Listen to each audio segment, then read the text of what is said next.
Are you living in the hell that Jung spoke of? The world looks at you and sees struggle. They see your silence, your withdrawal, and they think you've given up. But they're wrong, completely wrong. You are simply stepping into a destined journey of transformation, and your rising will be a psychological shock to those who once looked down on you. If you have spent years forcing a smile when all you wanted was to cry, staying silent when your heart longed to scream, apologizing for mistakes that were never yours, then this message is for you. To rise, you must accept a truth that Jung once spoke. I'd rather be whole than good. Pause for a moment and ask yourself, what has this goodness you've tried so hard to maintain truly brought you? Or has it only turned you into a doormat for the narcissists in your life? It's time to put an end to your long-suffering, compliant, good person self. And what is about to emerge from the ashes of that endurance is a powerful being Jung called the self, the whole and authentic self. This self no longer suffers under the weight of others' expectations. Its serenity, so calm it borders on cold, will be the greatest shock for those who are only used to seeing you on your knees. Today, together, we will journey deep within your psyche to find a way to awaken that sacred monster inside you. Number 1. Why did they choose you as the victim? To awaken the powerful being sleeping within, first, we must unravel a painful mystery from the past. That is to answer a question that has haunted the minds of those with wounded hearts. Why me? Why am I always the one chosen to bear these wounds? We often enter life with a naive assumption. If I treat the world kindly, the world will be kind in return. If I don't hurt anyone, no one will want to hurt me. But then, harsh reality arrives, like a splash of cold water. The people who come into your life, especially those with narcissistic or manipulative traits, seem to possess a special radar to pick you out from the crowd. They choose you not by accident. And more importantly, please remember this deeply. They do not choose you because you are weak or worthless. On the contrary, they choose you because of the light you carry within. Yet the tragedy lies in the fact that this very light is wrapped in a psychological mechanism so vulnerable, one that Carl Jung warned about long ago. Let's go deeper into the mind to understand this mechanism, starting with the mask you've worn for so long that you've forgotten your real face. In Jungian psychology, there is a concept called the persona, the social mask, a necessary layer of personality that allows us to interact and survive in society. It's like a coat you put on to protect yourself from the cold wind. However, the trouble begins when you can no longer distinguish between the coat and your own skin. You have come to fully identify yourself with the mask of the good person. Recall the child within you. Perhaps from your earliest days, you were programmed by invisible messages from your family or school. You must be good to be loved. Don't bother others. Anger is bad. To feel safe, to belong. That child learned to cut off their rough edges. You learned to become the perfect good boy or good girl, always understanding, always forgiving, always smiling, and never knowing how to say no. But look deeper into the nature of this kindness. Here, a brave and clinical separation is needed. Your kindness, in many cases, doesn't spring entirely from pure compassion or the abundance of love. It comes from fear of being abandoned, fear of being judged, fear of conflict, fear that if you don't please others, you will become worthless. When goodness is driven by fear instead of freedom, it is no longer a virtue. It becomes an invitation to predators. You become a beautiful house filled with precious treasures, but with no doors, no fences, and a sign saying welcome to anyone passing by. Imagine the psychological structure of a healthy person. They have a kind of psychological skin. This skin helps them distinguish between their own emotions and the emotional waste of others. When someone is angry or unreasonably critical, this skin lets them block it out and say, "That's your problem, not mine." But for people like you, those with empathetic hearts but lacking boundaries, this skin seems not to exist, or it's full of holes. You become a giant sponge, soaking up the chaotic sea of emotions around you.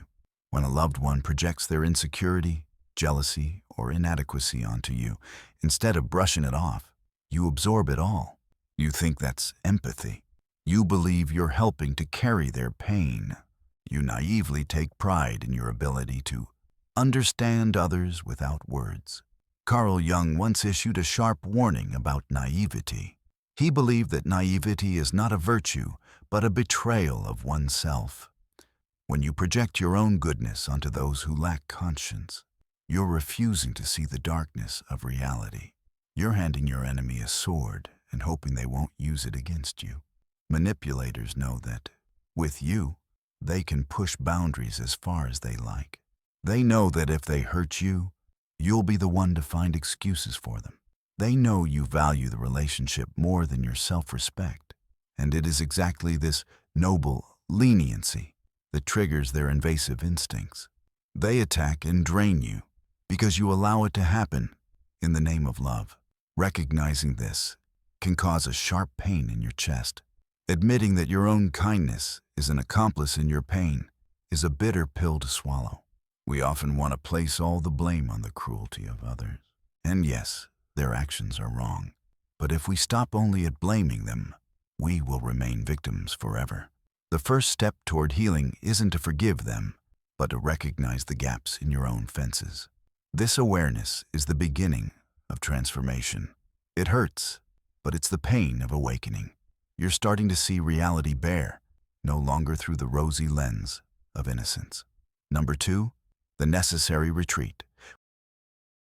When the veil of illusion about a just world and the promise that kindness will be repaid finally falls away, the mind's first natural response is collapse. You feel your vital energy draining away as if someone has unplugged you from your main power source.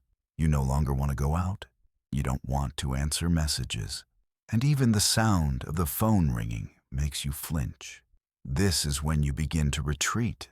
In our modern society, which worships extroversion and productivity, this act of withdrawal is often labeled as failure. People call it depression, laziness, or weakness. The malicious feel satisfied or pity you. Sometimes, even you, in your loneliest moments, torment yourself with these same labels. You wonder why you can't be strong like others, why you're lying here while the world outside keeps spinning in all its dazzling chaos. But let me redefine this state for you through the lens of depth psychology. Your current exhaustion is not a disorder that needs to be medicated or covered up with empty advice about positive thinking. It is a survival mechanism. It is the soul's urgent cry for help. When a machine has been running overloaded for too long without maintenance, it will automatically shut itself down to avoid burning out completely. Your mind works the same way. After years of being a sponge for other people's toxins, after decades of squeezing yourself to fit the good person mask, your psychic energy, your libido, has run dry. Your need to retreat into the cave of loneliness is, in fact, a wise act of the unconscious. It is forcing you to stop. It is pulling you into darkness so you can no longer waste your light on those who never deserved it. And in the eerie silence of this cave, when there's no longer the noise of polite praise or the pressure to please others, you finally begin to encounter an uninvited guest, a guest you have spent your whole life running from. Carl Jung called that guest the shadow. The first encounter with the shadow is rarely pleasant. In fact, it can be terrifying. In the darkness of isolation, strange thoughts begin to surface. Perhaps you start to feel waves of anger rising up for no reason. You recall those who hurt you, and in your mind, there appear vengeful scenarios you never dared to imagine before. You find yourself becoming selfish, petty, judgmental, and harsh. You panic.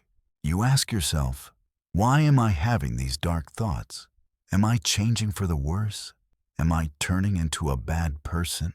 This fear is entirely understandable, because all your life, you've been taught to identify yourself with the light. You believe you are only your good qualities, gentle, accommodating, forgiving. So everything that doesn't fit that image, anger, competitiveness, the desire for power, healthy selfishness, you've banished into the basement of your unconscious and locked the door. Jung called these rejected parts the shadow. But the laws of the mind are firm. What you reject does not disappear.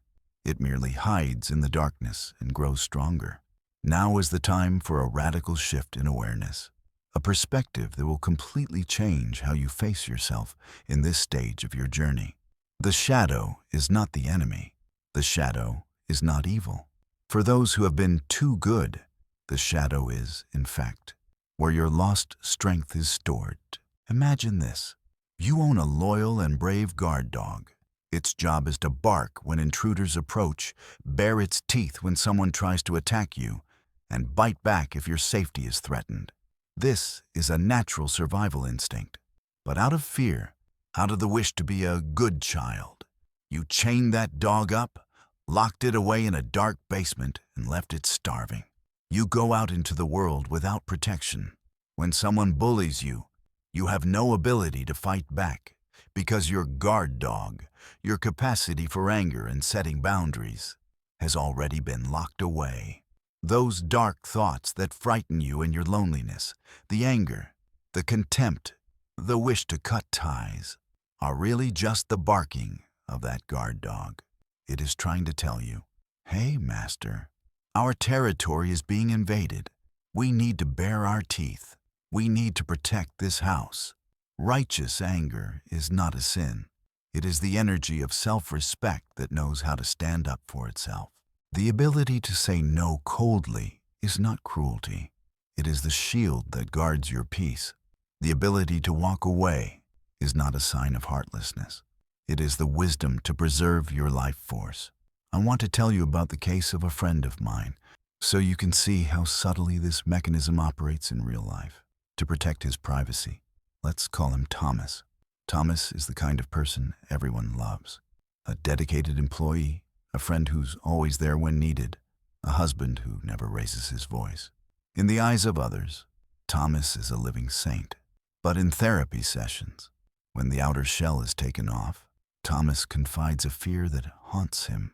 He shares that whenever his boss, a domineering man who regularly takes credit for others' work, gives him a fake compliment in front of colleagues, Thomas still smiles and says thank you. But in that very moment, a flash of violent imagery appears in his mind. He sees himself flipping the desk right into his boss's face. The image is so vivid and brutal that Thomas breaks out in a cold sweat. He goes home and spends the whole night repenting, wondering how he could ever think of something so terrible. He believes he's a hypocrite, a devil disguised as a man. But the truth is otherwise. Thomas's mind is not sick. It's simply trying to restore balance. His outward, compliant smile is one extreme. And to balance that excessive compliance, the unconscious produces an equally extreme, violent image inside. The more you suppress your dissatisfaction, the more fiercely the shadow reacts. That violent image is not the real Thomas. It is the scream of his suffocated self-respect. Please stop this submission. We are being humiliated.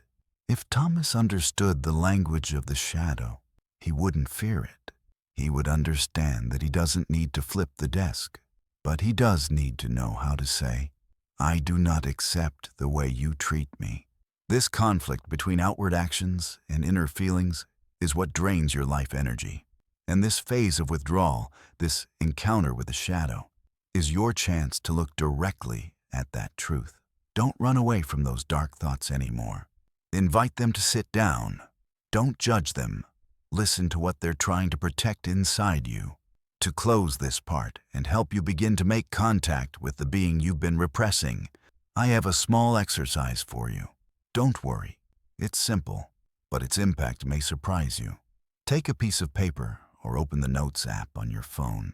I want you to recall the most recent time Maybe yesterday, maybe last week, when someone asked you to do something or made a request of you. In that moment, your gut instinct told you to say no, but out of habit, your mouth said yes. Write down how your body felt right after you spoke that false yes. Did you feel a drop in your energy? Did you sense a trace of self-disgust? Once you can see this mechanism, you hold the first key to unlocking your dungeon. The monster you feared all this time is, in fact, your most powerful ally, waiting for you to set it free and walk together into the next stage of transformation. Number 3, inner alchemy, turning the monster into an ally. After you have bravely faced the shadow and understood that your anger or resentment inside is not the enemy, you have stepped onto the first threshold of inner alchemy. But I must warn you, for pure gold to appear, old impurities must be burned away. Carl Jung called this process ego death. It sounds frightening, and in truth, it is very painful. For the whole person to be born, the people-pleaser version of yourself that you've spent so many years building must die. You cannot wish to become a sovereign king while also clinging to the slave's robe just because it is familiar and safe. This death has to happen in the smallest, most ordinary moments of daily life, yet it carries immense psychological weight. Picture a Friday evening. You've just left the office, exhausted and craving rest. Suddenly, your phone vibrates. A work message from your boss or a colleague asks you to deal with a non-urgent issue immediately. In the past, the people-pleaser in you would instantly grab the phone, heart pounding for fear of being seen as lazy, and reply, "Yes, I'll do it right away." But today, in the midst of your transformation, you do something different. You look at the screen, feel the fear rising in your stomach, the fear of upsetting others, and then you turn your phone face down. You don't reply. In that moment, you decide not to answer. You won't feel triumphant. Instead, you will feel guilt. That guilt is the pain of transformation. It is the dying scream of your old self trying desperately to maintain control. But if you are brave enough to sit with that guilt without acting on it, you have just performed a small alchemical miracle. You have burned away submission to refine your boundaries. This is the essence of the integration process. Integration means you stop fearing your own capacity for being the bad guy. You look at the angry monster within and begin to respect it. You realize a truth that clinical psychologist Dr. Jordan Peterson, deeply influenced by Jung, once summarized perfectly. If you think you're a harmless person, you're not a virtuous person. You're just a rabbit. And a rabbit isn't virtuous. It just can't do anything except get eaten. This statement reflects a deep reality. Harmlessness is merely weakness without choice. Only when you integrate the shadow do you possess a sharp sword. You know you have the power to hurt others with your words. You could cut off a relationship with ruthless clarity. You could become cold to the point of cruelty. You possess all the claws and fangs of a predator, but you choose to keep the sword sheathed. You choose kindness, not out of fear, but from the self-mastery of the strong. The shift from the weak, good person to the hero who is dangerous but disciplined is the core of alchemy. And it is the deadly calm of one who knows their own strength that truly makes manipulators wary and step back. So how do we carry out this surgery of the soul without destroying our own core values? We're no longer talking about theory. This is the practical map of inner alchemy, consisting of 3 concrete transformational steps to turn negative energy into self-mastery. Step 1. Stop suppressing and redefine your emotions. Most of us grew up with a mistaken program that negative emotions like anger, envy, or disdain are system errors that must be erased. When a wave of anger hits, your first reaction is to deny it. You suppress it, you smile and let it slide, while inside your gut twists with pain. Stop this self-destructive habit right now. In Jung's approach, Emotions are neither right nor wrong. They're just signals. Instead of rejecting them, learn to name them accurately and understand why you have these feelings. For example, when you're treated unfairly, tell yourself, I'm feeling angry. And this anger is here because my boundary was just crossed. This small shift in your inner monologue marks a turning point. You move from being a victim of your emotions to being an observer of them. You no longer strive to be a perfect person, some fragile porcelain image. You are becoming whole, a being who holds both light and shadow, and knows how to use both to survive. Step 2. Establish clear boundaries. Once you've named your emotion, you must turn it into a specific act of self-protection. This is the time to start rebuilding the fence around your mental home through 2 core actions. The first action, learn to say no, the declaration of existence. For those who've lived their lives for others, the hardest word to pronounce may be this single syllable, no. For all these years, every time you said yes, when your heart wanted to refuse, you weren't just lying to others, you were lying to your own soul. You're afraid no will sever the relationship. You're afraid you'll be seen as selfish, cold. But look again through Jung's perspective. An ego that cannot refuse has no real form. If you let everyone into your house at any hour, it's no longer your house. It's become a public market. Start with the smallest things. When someone asks you to do something that isn't your responsibility and you don't have the energy for it, practice saying, sorry, I can't help with this. Don't try to soften it with promises of making it up later. A clear and calm no is the highest respect you can give both yourself and the other person.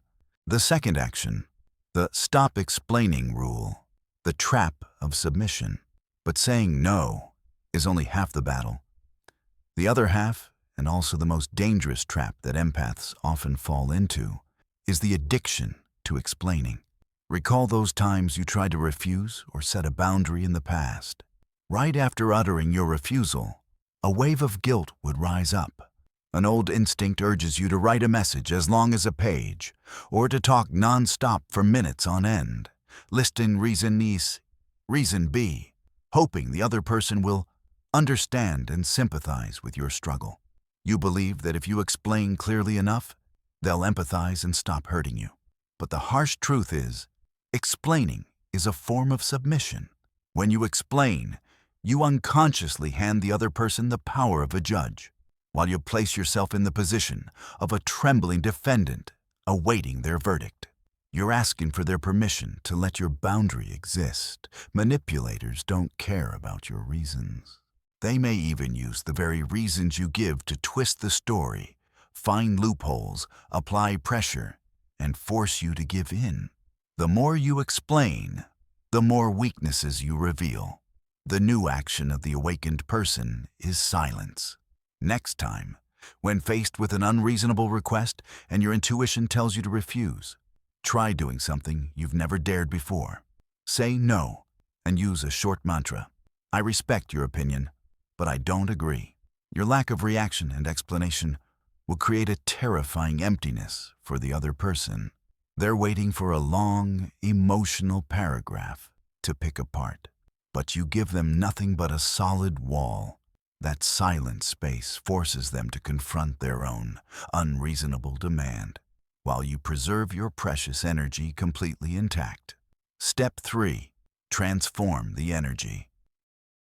Once you dare to be angry and dare to be silent, you'll find a huge current of energy released. Before, that energy was used to suppress yourself or to please others. Now, it's free. But free energy is like fire. If not controlled, it can become a wildfire, burning down relationships, turning you into the destroyer. The task of alchemy is to turn that fire into a warm hearth or an engine that drives your life forward. Embrace your anger, but don't act out of anger. Use the strength of that anger to make your spine straighter, your voice firmer, and your decisions clearer. This transformation is completely different from revenge. Revenge is when you drink poison and hope someone else will die. It's still a form of emotional entanglement. Transformation is when you use that energy to build your life, independently and proudly. You're no longer a sponge absorbing others' waste. Now, you possess claws and fangs to ensure that no one dares to step carelessly into your inner garden and trample your flowers without consequence. This is when the monster inside officially becomes your greatest ally, carrying you into a new chapter of life, a chapter of absolute freedom. Number 4. The terror of unreachability. What happens when you stop reacting the old way? What happens when you're no longer a source of energy for manipulative games? The answer lies in a state of unreachability, or what Jung called inner wholeness. And it is precisely this state that plants real terror in the minds of those who once controlled you. We need to clearly understand the nature of this fear. It doesn't come from you becoming aggressive or cruel. On the contrary, it comes from you becoming psychologically absent from their game.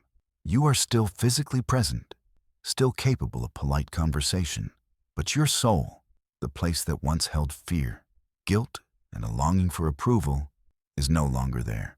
You have outgrown the cage they once kept you in, like a tree that's grown too tall to be hidden by an old fence. To explain this phenomenon more deeply, let's turn to a mystical and essential concept in Jung's theory, participation mystique.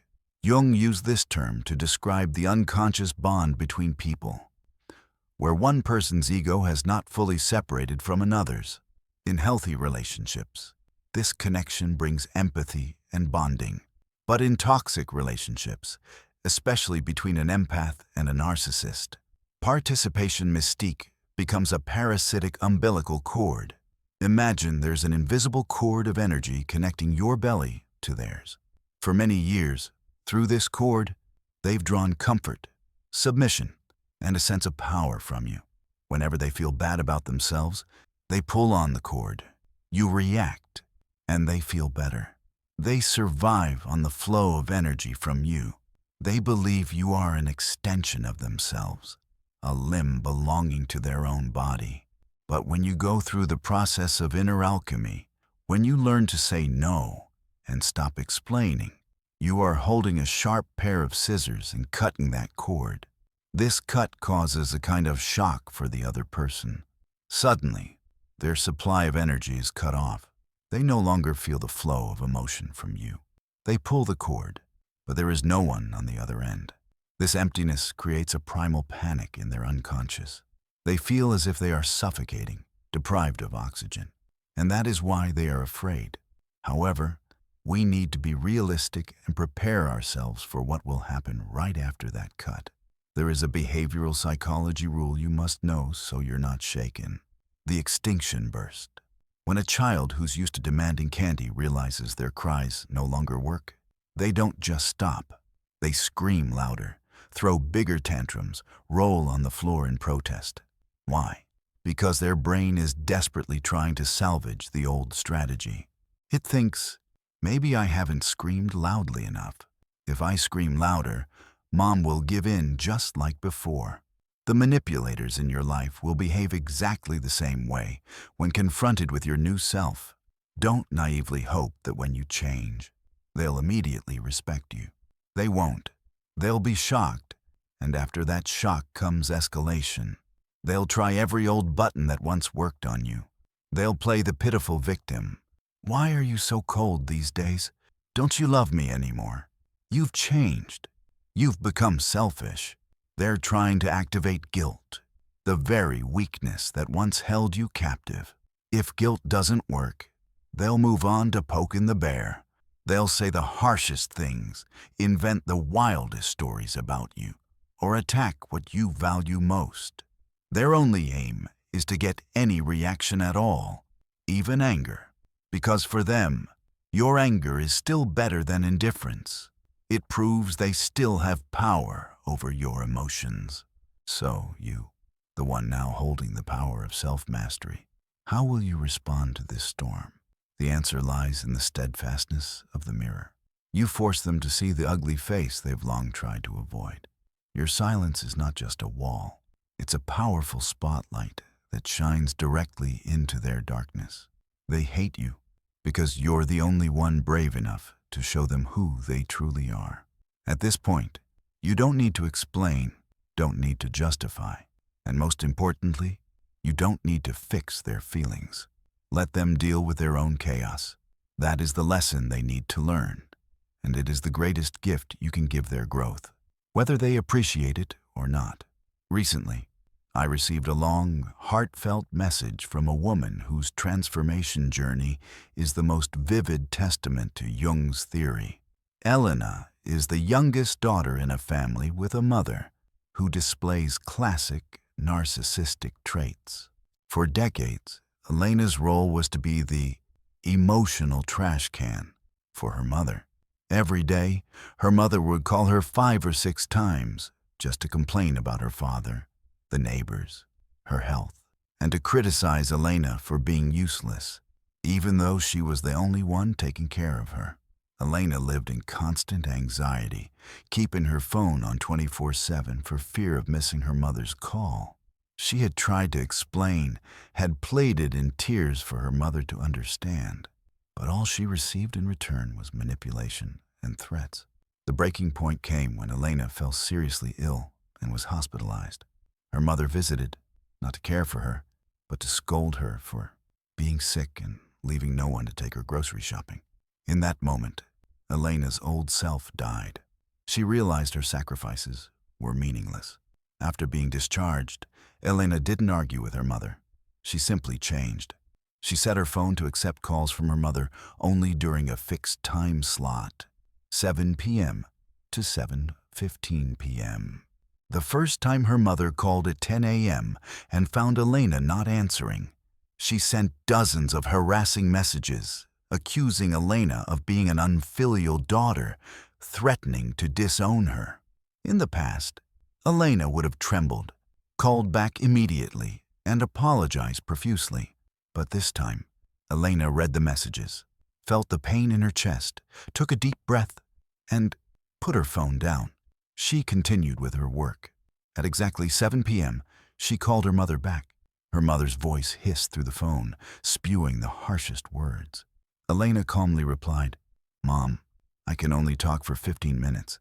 If you continue to scold me, I'll hang up and we can talk again tomorrow." Her mother was shocked.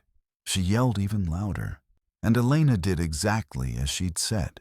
"I'm hanging up now. Good night, Mom." For the first month, it was hell. Her mother rallied relatives to pressure her, played the role of the abandoned parent. But Elena stood firm as a rock. She didn't explain to relatives, didn't justify herself to her mother. She maintained her boundaries with a cold steadiness.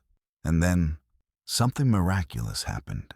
The so-called extinction phase, when her mother saw that all the yelling, threats, and victim-playing crashed against Elena's wall of silence. She began to change. She started to speak more carefully. She understood that Elena was no longer the easily manipulated little girl. She was now speaking to a sovereign woman. Now, Elena still loves her mother, but it is a love with distance and boundaries. She is no longer afraid of the sound of her phone. She has cut the cord of manipulation to reconnect the cord of respect. Elena's transformation shocked her whole family, but more importantly, it saved her life. That unreachability is the destination. Once you have tasted the flavor of this freedom, you will understand why Jung said the painful journey to reclaim the self is worth every step. You don't just make them afraid.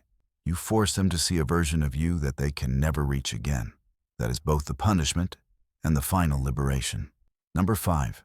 Peace as the ultimate revenge. The story of Elena, or your own, brings us to a final level of awareness. The highest place of liberation that Jung called the sublimation of the soul. When you've cut the cords of manipulation, when you have stood firm through the storm of their reactions, a very human question often arises in your mind. Will they ever regret it? Will they ever recognize my worth? This is the last trap set by the wounded ego. And to truly be free, you must step past it to reach peace as the ultimate revenge. We often misunderstand the concept of revenge. Popular culture teaches us that victory is when the one who hurt us must kneel in apology, must taste the pain they inflicted.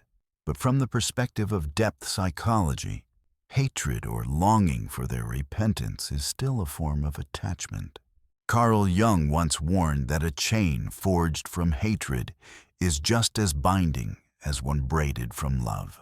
As long as you wait for them to understand, as long as you hope for an apology, you are still handing the keys to your emotions over to them. You are still sitting in the courtroom of your mind, waiting for a verdict of justice from people who have no concept of law or ethics. Wake up from that illusion. Don't hope for their regret, because regret requires a level of self-awareness they do not possess. Don't hope they'll understand your pain, because they lack the capacity for empathy. Trying to explain your pain to someone who cannot listen is like trying to describe color to someone born blind. It is not their fault, but it is a waste of your energy. The greatest, most devastating punishment for those who never valued you is not your screams or your torment. It is the permanent absence of the whole self you have just reclaimed. Imagine yourself as a radiant source of light, a living energy that they once had free access to. They grew used to bathing in your care, your forgiveness, your kindness. They took it for granted. But now, with the door closed, they are forever exiled from that source of light. They go on living, but they live in the cold, deprived of your warmth. They may seek other sources, but they will never again find the genuine sincerity you once gave. This is the state Jung called sovereignty. You no longer live in reaction to them. You live for yourself. The sweetest revenge is when you are happy, not to spite them, but because you are truly happy to the point that you forget whether or not they are even watching. Our journey through the darkness comes to a close here. But the new era of your life has only just begun. The pain you have endured was not a punishment. It was fuel. The collapse you experienced was not an ending. It is the solid foundation for the new temple of your soul. You have officially ascended to the throne of the sovereign. You no longer crave external validation, because the fire of authenticity now burns from within. The shock others feel is, in truth, just an echo of your own inner strength. Carry this mantra with you as a compass for your next journey. Do not explain your silence to those who never cared to listen to your words. Let your transformation speak for you. If you are ready to cut the old cords of manipulation and be reborn, seal your commitment right now by commenting below. I am done explaining. Don't forget to like if you see yourself in this story. Share the video with souls in need of awakening. And subscribe so you don't miss future lessons in depth psychology on your journey to becoming whole. Welcome home to yourself.